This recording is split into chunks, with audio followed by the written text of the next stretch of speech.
एक राजा और उनकी 3 बेटियां। बहुत समय पहले एक राजा था जो खुद के बारे में सोचता था कि वह बहुत ही नेक, सोच, दयालु स्वभाव और दरिया दिली है। उसे लगता था कि वह स्थितियों को सही से समझने, हर बात पर न्याय करने और हर विषय में उचित विचार रखने वाला व्यक्ति है। राजा की 3 बेटियां थी। एक दिन उसने अपनी बेटियों को बुलाकर कहा, मेरे पास जो भी है वो सब तुम्हारा है। तुम तीनों को मुझसे ही जीवन मिला है।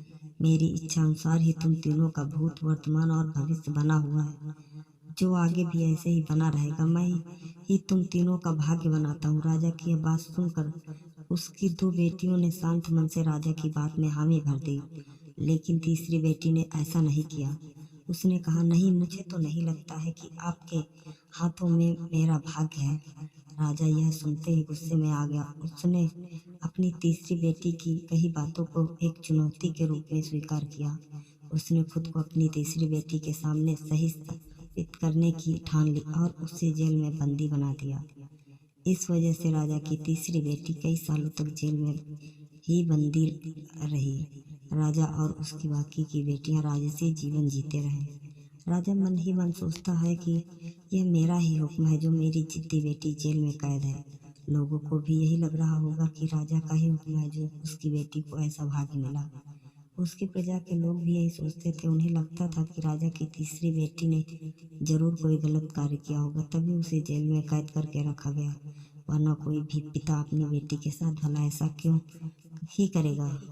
राजा कभी कभी जेल में कैद अपनी तीसरी बेटी से मिलने के लिए जाता था। उसकी बेटी बहुत कमजोर हो गई थी, लेकिन अभी भी उसके विचारों में कोई बदलाव नहीं आया था। मगर राजा अपनी कमजोर होती बेटी की हालत और नहीं देख पा रहा था। एक दिन उसने अपनी तीसरी बेटी से कहा, इस तरह से तुम्हारा जिद करना मुझे बहुत गुस्सा दिलाता है। अगर तुम इसी तरह मेरी आंखों के सामने रही तो गुस्से में मैं न जाने क्या कर बैठूं। मैं तुम्हें मौत की सजा भी दे सकता हूँ, लेकिन मैं एक अच्छे दिल का हूँ, इसीलिए मैं सोचा कि तुम अब मेरे राज्य के पास के ही एक जंगल वाली जमीन पर जानवरों के साथ रहोगी।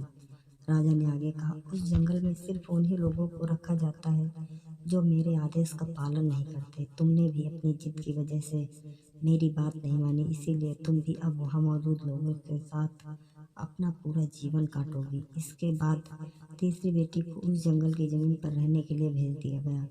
वहाँ वह फल और सब्जियां खाने और एक गुफा में रहने लगी। उसके पास पीने के लिए झरने का पानी और ठंड से बचने के लिए सिर्फ सूरज की धूप का ही सहारा था। वहाँ की खुली हवा में रहते हुए और फल फूल खाते खाते वो जल्द ही पूरी तरह से स्वस्थ हो गई। उसने वहाँ पर खेती करना भी शुरू कर दिया। गुफा को उसने घर की तरह सजा लिया था और खुशी खुशी वहीं रहती थी। एक दिन वहाँ पर एक भटकता हुआ राहगीर आ पहुंचा। उसे देखते ही देखते राजा की तीसरी बेटी से प्रेम हो गया और दोनों खुशी खुशी वहीं रहने लगे। उस जंगल में उन दोनों के अलावा और भी कई लोग रहते थे, जिनकी मदद से उन्होंने उस जंगल को एक शहर के रूप में बदल दिया। कुछ ही सालों में राजा की तीसरी बेटी और वो राहगीर उस शहर के राजा रानी बन गए। अब उनके शहर की चर्चा दूर दूर तक होने लगी। जैसे ही इसकी जानकारी राजा को मिली, वह उस जंगल में सब कुछ देखने के लिए पहुंच गया। जब उसने वहां की राजगद्दी पर अपनी बेटी को बैठे देखा और साथ में एक खूबसूरत युवक को, तो उसके होश उड़ गए। राजा की बेटी ने अपने महल में अपने पिता का पूरे सम्मान के साथ स्वागत किया। उसने अपने पिता से उसके बुरे बर्ताव व फैसले के लिए कुछ भी नहीं कहा। जैसे ही राजा वहां बैठा तो उससे एक आवाज सुनाई देने लगी, जो कह रही थी कि हर इंसान स्वयं ही अपना भाग्य बनाता और कोई अन्य इंसान किसी और का भाग्य नहीं बना सकता।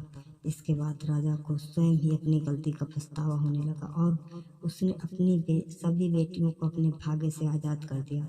उसने अपनी तीनों बेटियों से कहा, भले ही तुम तीनों का भाग्य मेरे हाथों में है, लेकिन हर व्यक्ति खुद ही परिस्थितियों के अनुसार अपना भाग्य अच्छा या बुरा बना सकता है। दोस्तों, अगर कहानी पसंद आई हो तो लाइक, शेयर और सब्सक्राइब करना ना भूलें।